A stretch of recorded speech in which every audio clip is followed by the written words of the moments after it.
السلام علیکم ورحمۃ اللہ وبرکاتہ۔ ابھی ایک نئی ویڈیو اے کے شیخ صاحب نے زیتون ٹی وی سے شیئر کی ہے۔ اس میں عامر حق صاحب جو ایک عربی دان ہیں اور بہت عالم فاضل ہیں، وہ کچھ بیان کرتے ہیں۔ تو میں سمجھتا ہوں کہ پہلے ہم وہ ویڈیو دیکھ لیتے ہیں، تو اس کے بعد پھر میں اس کے اوپر تبصرہ کروں گا۔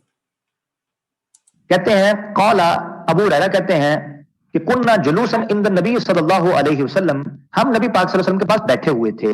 فانزلت علیہ سورۃ الجمعۃ، سورہ جمعہ ان پر نازل ہو گئی۔ وآخرین منہم لما یلحق بہم، اور یہی آیت آئی۔ قال، وہ کہتے ہیں قلت، میں نے کہا من ہم یا رسول اللہ، اے رسول اللہ یہ کون ہے جو بعد میں ہم سے ملیں گے جو ابھی تک نہیں ملے؟ صحابہ پوچھ رہے ہیں، بہترین مقام تھا۔ آپ یہ کہتے کہ میری طرح کا ایک ذلی اور بروزی شخص آئے گا، اس کی جماعت ہے یہ۔ کیا یہ الفاظ نبی پاک صلی اللہ علیہ وسلم بول نہیں سکتے تھے؟ مجھے سمجھ نہیں آتی کہ کیا ڈکشنری میں عربی لغت میں یہ الفاظ ہی نہیں تھے کہ نبی پاک صلی اللہ علیہ وسلم کہتے هذا الرجل، هذا هو الرجل سوف يجيء في آخر الزمان اسمه غلام احمد القادیانی الہندی ومثلی فی الاستعارہ وزلی۔ یہ کہنا مشکل تھا، یعنی مجھے یہ الفاظ آتے ہیں ٹوٹی پوٹی عربی کے اندر، میں جاہل ترین بندہ ہوں، نعوذ باللہ نعوذ باللہ۔ نبی پاک صلی اللہ علیہ وسلم کے پاس یہ الفاظ نہیں تھے یار احمدی دوستو، وہ ہوش کے ناخن لو یار، کو مشکل کام تھا اللہ کے رسول کے لیے، کیا ہو گیا ہے؟ کیا دقت کیا تھی نبی پاک صلی اللہ علیہ وسلم کو؟ میں چیخ کر پوچھتا ہوں تم سے یار، خدا کا واسطہ ہے جوڑو اپنے آپ کو۔ مسئلہ کیا تھا نبی پاک صلی اللہ علیہ وسلم کو یہ الفاظ سیدھے سیدھے کہتے ہوئے کہ ایک بندہ آ رہا ہے؟ گمن گھمیریاں ڈالی ہوئی ہیں آپ لوگوں نے یار اپنی جماعت کو، اپنے آپ کو، خدا کا واسطہ ہے۔ اب یہ دیکھیں ذرا جی، تو آپ نے یہ ویڈیو سنی، عامر حق صاحب وہ چیخ چیخ کر کچھ بیان کرنا چاہتے ہیں، اور انہوں نے اپنی عربی دانی کا بھی سکہ جمانے کی کوشش کی ہے۔ بہرحال ان کی عربی دانی کے متعلق تو میں کچھ نہیں کہہ سکتا کیونکہ مجھے تو خود عربی نہیں آتی، مگر میں ان کی نادانی پہ بہت حیران ہوں۔ اگر عامر حق صاحب نے مذہبی تاریخ کا کچھ بھی مطالعہ کیا ہوتا تو اس طرح کی یہ مدح کا خیز بات کبھی نہ کرتے۔ اب دیکھیں کہ اگر ہم عامر حق صاحب کی بات مان لیں کہ جو آنے والا ہے اس کے متعلق صاف صاف بتا دیا جائے، کیا تکلیف ہے؟ کیا کوئی لغت میں آواز ایسے الفاظ نہیں ملتے؟ کس وجہ سے صاف صاف کیوں نہیں بتا دیا جاتا؟ عامر حق صاحب کہنے کا مطلب یہ ہے ان کا کہ وہ فرما رہے ہیں کہ جب حضرت عیسیٰ علیہ السلام کی پیشگوئی کی گئی تو صاف صاف کیوں نہیں کہا گیا بھی وہ کوئی بادشاہ پوشا نہیں ہوگا، کوئی عام سا بندہ ہوگا، مسکین سا بندہ ہوگا، اور اس کی ماں جو ہے وہ اس کو جنے گی بغیر باپ کے، اور خبردار اس کو کوئی حرامی نہ کہے، کوئی ناجائز اولاد اس کو نہ کہے، کیونکہ وہ خدا کا بندہ ہوگا اور اس کا عیسیٰ نام ہوگا اور وہ مسیح ہوگا، اور وہ کوئی بادشاہت قائم نہیں کرے گا بلکہ وہ یہودیوں کی تعلیم و تربیت کے لیے آئے گا، اور اس سے پہلے کوئی ایلیا آسمان سے نہیں اترے گا۔ اور پھر یہ کہ بلکہ اس کی خد و خال بھی بتا دیے جاتے، کیا تکلیف تھی؟ آخر کوئی الفاظ نہیں تھے کوئی؟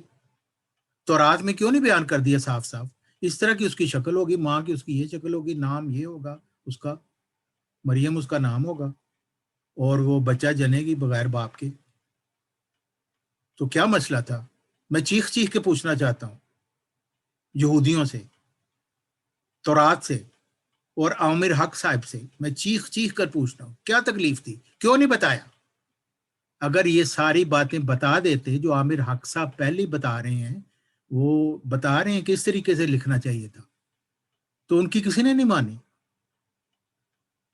نتیجہ یہ ہوا کہ یہودیوں نے حضرت عیسیٰ علیہ السلام کا انکار کر دیا، جو خاتم الخلفاء تھا بنی اسرائیل کے خلیفوں کا، اس کا انکار کر دیا، جو اللہ تعالیٰ کی ایک نعمت بن کر آیا تھا، جو کلمت اللہ تھا، یہودیوں نے اس کا انکار کر دیا. وہ کہتے ہیں بھائی اگر تم مسیح ہو تو ایلیا تم سے پہلے آسمان سے کیوں نہیں اترا؟ حضرت عیسیٰ علیہ السلام نے فرمایا کہ وہ جو یحییٰ تھا نا وہ ایلیا ہی تھا. تو انہوں نے کہا کہ یحییٰ تو ایلیا نہیں ہو سکتا، یحییٰ تو یہی ہے، ایلیا کیوں آسمان سے نہیں اترا؟ کیونکہ تم وہ نہیں ہو سکتے. پھر انہوں نے کہا کہ تم ناجائز اولاد ہو کر تم خدا کا اپنے آپ کو برگزیدہ کہتے ہو. کہاں پہ لکھا ہوا ہے کہ تم ناجائز اولاد ہو کے پیدا ہو گئے؟ اور تمہاری ماں جس نے بغیر باپ کے بیٹا جنا ہے وہ تو شریف عورت ہی نہیں ہے، وہ تو بدکار عورت ہے. تو ایک بدکار عورت کا ایک ناجائز بچہ وہ خدا کا برگزیدہ کیسے ہو سکتا ہے؟ عامر حق صاحب آپ کو سمجھ آ رہی ہے؟ ایک ناجائز بچہ خدا کا برگزیدہ کیسے ہو سکتا ہے؟ تورات کی کون سی آیت میں لکھا ہوا ہے کہ وہ ناجائز ہوگا، اس کی ماں بغیر باپ کے بچہ جنے گی؟ کہاں پہ لکھا ہوا ہے؟ اور وہ جو بادشاہت اس نے قائم کرنی تھی وہ مسکین سے آدمی نے وہ روحانی بادشاہت قائم کرنی تھی. لیکن یہودی تو سمجھ رہے تھے کہ ہمیں آ کے وہ روم کی بادشاہ سے چھڑائے گا، ہمیں آزاد کرے گا، خزانے بانٹے گا. لیکن وہ آیا کون بندہ؟ وہ تو خود بھی کچھ مسکین سا آدمی تھا. تو اگر عامر حق صاحب آپ کی بات مانی جائے تو یہودی تو ٹھیک ہے، حضرت عیسیٰ علیہ السلام تو سچے نہیں بنتے، پھر حضرت محمد صلی اللہ علیہ وسلم بھی سچے نہیں بنتے، کیونکہ ان کے متعلق تورات میں تو کہا گیا تھا کہ حضرت موسیٰ علیہ السلام کو میں تیرے بھائیوں میں بھیجوں گا ایک نبی. تو یہودی تو صاف کہتے ہیں جی ہمارے بھائیوں سے مراد ہماری بنی اسرائیل تھی، کیونکہ اسماعیل کو تو وہ اپنے بھائی مانتے ہی نہیں تھے. وہ کیسے مان لیں کہ جی اسماعیل کی اولاد میں آئے گا؟ تو آپ کی بات عامر حق صاحب اگر مانے جو آپ چیخ چیخ کر بیان کر رہے ہیں تو پھر سارے نبیوں سے ہاتھ دھونا پڑے گا. اور پھر حضرت مرزا صاحب کے ساتھ بھی تو وہی ہوا. انہوں نے کہا کہ بھئی تمہارا نام تو عبداللہ محمد ہونا تھا، تمہارے باپ کا نام عبداللہ ہونا تھا، اور ماں کا نام آمنہ ہونا تھا، اور تم نے فاطمہ کی عترت میں سے ہونا تھا. تم تو وہ بندے نہیں ہو. چنانچہ عامر حق صاحب آپ جیسے لوگوں نے حضرت عیسیٰ علیہ السلام کا بھی انکار کر دیا، آپ جیسے لوگوں نے حضرت محمد صلی اللہ علیہ وسلم کا انکار کر دیا، اور آپ جیسے لوگوں نے حضرت مرزا غلام محمد علیہ السلام کا بھی انکار کر دیا جو امام مہدی تھے، جو آپ کی ہدایت کے لیے آئے تھے. لیکن چونکہ آپ بہت عقل مند ہیں، بڑے عربی دان ہیں، اور یہودی بھی بڑے عبرانی کے بڑے عالم تھے، اور ابو جہل تو ابو الحکم تھا، وہ تو نادانی کا وہ تو حکمت کا باپ تھا جو بعد میں نادانی کا باپ نکلا. اور وہی نادانی کے باپ آپ ہیں عامر حق صاحب، کیونکہ آپ وہ بات کر رہے ہیں جو قرآن مجید اور اللہ تعالیٰ کی تعلیم اور اس کی حکمت کے خلاف ہے. اللہ تعالیٰ نے تو قرآن مجید میں صاف فرما دیا یا حسرت عباد، کہ جب بھی ان کے پاس کوئی آتا ہے اللہ کی طرف سے رسول تو ہمیشہ اس پر ہنسی ٹھٹا کرتے ہیں، اس کا انکار کرتے ہیں. تو اگر آپ کی طرح جو آپ چیخ چیخ کر بات کرنا چاہ رہے ہیں، اگر اسی طرح پچھلی کتابوں میں صاف صاف بیان کر دیا جاتا، نام تک بیان کر دیا جاتا، اس کی جگہ تک بیان کر دی جاتی، اور اس کا خاندان تک بیان کر دیا جاتا، تو کون بیوقوف تھا جو ان کا انکار کرتا؟ اور اگر کوئی بیوقوف انکار ہی نہ کرتا، سارے ہی مان لیتے، تو قرآن مجید کی یہ آیت ہی باطل ہو جاتی. یا حسرت عباد، جب بھی ان کے پاس کوئی رسول آتا ہے یہ اس کے ساتھ ہنسی ٹھٹا کرتے ہیں. اور پھر اللہ تعالیٰ فرماتا ہے قلیل من عباد الشکور، بہت کم لوگ ہیں جو شکر گزار بندے بنتے ہیں اللہ تعالیٰ. تو یہی بات تھی اولو الالباب قرآن مجید میں ان لوگوں کو کہا گیا ہے جو غور و فکر کرتے ہیں، ان لوگوں کو نہیں کہا گیا جو عربی دان ہے، ورنہ اولو الالباب میں ابو جہل شامل ہوتا،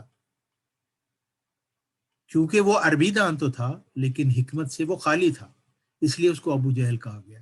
اور عامر حق صاحب وہی ابو جہل کی ذریت کی پیروی آپ کر رہے ہیں جب آپ چیخ چیخ کر یہ کہہ رہے ہیں کہ کیوں نہیں اللہ تعالیٰ نے بتا دیا، حضرت محمد صلی اللہ علیہ وسلم نے کیوں نہیں بتا دیا صاف، ہند میں آئے گا، قادیان میں آئے گا، اس طرح کی اس کی شکل ہوگی، اور عام سا وہ بندہ ہوگا، اور دور دراز ایک گاؤں میں نکلے گا وہ، اور وہ ذلی بروزی نبی ہوگا. تو اگر یہ بات حضرت محمد صلی اللہ علیہ وسلم بتا دیتے کھل کے تو کون تھا ان کا انکار کرتا؟ تو پھر قرآن مجید کی آیت جھوٹی ہو جاتی. اور عامر حق صاحب یہی بات آج کے جماعت مرزائیہ کر رہی ہے، کیونکہ حضرت مرزا غلام محمد علیہ السلام نے کو اللہ تعالیٰ نے ایک ذکی غلام کا وعدہ دیا تھا، تو جماعت مرزائیہ کہہ رہی ہے کہ وہ حضرت عبد الغفار جنبہ علیہ السلام کیسے ذکی غلام ہو گئے بھائی؟ اگر یہ اس طرح کا کوئی بندہ ہونا تو حضرت مرزا صاحب صاف کیوں نہ کہہ دیتے، اللہ تعالیٰ ان کو الہام کر کے کیوں نہ کہہ دیتا کہ ایک کہیں ڈاور میں ایک پرانے سے گندے سے گاؤں میں ایک غریب سا بندہ آئے گا جو پہلے باقاعدہ نماز بھی نہ پڑھتا ہوگا اور کبھی پہلے سگریٹ بھی پیتا ہوگا، تو پھر وہ آ کے کہے گا کہ مجھے خدا نے ذکی غلام بنا کے بھیجا ہوا ہے، تو تم اس کو مان لینا۔ تو اگر ایسا ہوتا تو کون تھا ان کا انکار کرتا؟ آج جماعت مرزائیہ کے لوگوں کی یہ جرت ہوتی کہ وہ آنے والے کا انکار کرتے؟ نہیں عامر حق صاحب، آپ غلطی پر ہیں، آپ جتنا مرضی چیخے چلائیں لیکن آپ قرآن مجید کے خلاف بات کر رہے ہیں، آپ مذہبی تاریخ سے بالکل واقف نہیں ہیں، آپ خدا تعالیٰ کی حکمتوں سے واقف نہیں ہیں، آپ کو پتہ ہی نہیں ہے کہ انبیاء کے متعلق جو پیش گوئیاں ہوتی ہیں وہ اجمالی رنگ میں ان پر ایمان لانا ہوتا ہے، کیونکہ اس میں سب کچھ کھول کر نہیں بتایا جاتا، اس لیے کہ جب وقت آئے تو اولو الالباب ان پر ایمان لائیں، اور عام لوگ جو عقل و خرد سے عاری ہیں وہ ان کا انکار کریں، اور اس طرح اللہ تعالیٰ خبیث اور طیب کو علیحدہ علیحدہ کر کے دکھا دے۔ یہی ہمیشہ سے خدا تعالیٰ کا طریق رہا ہے۔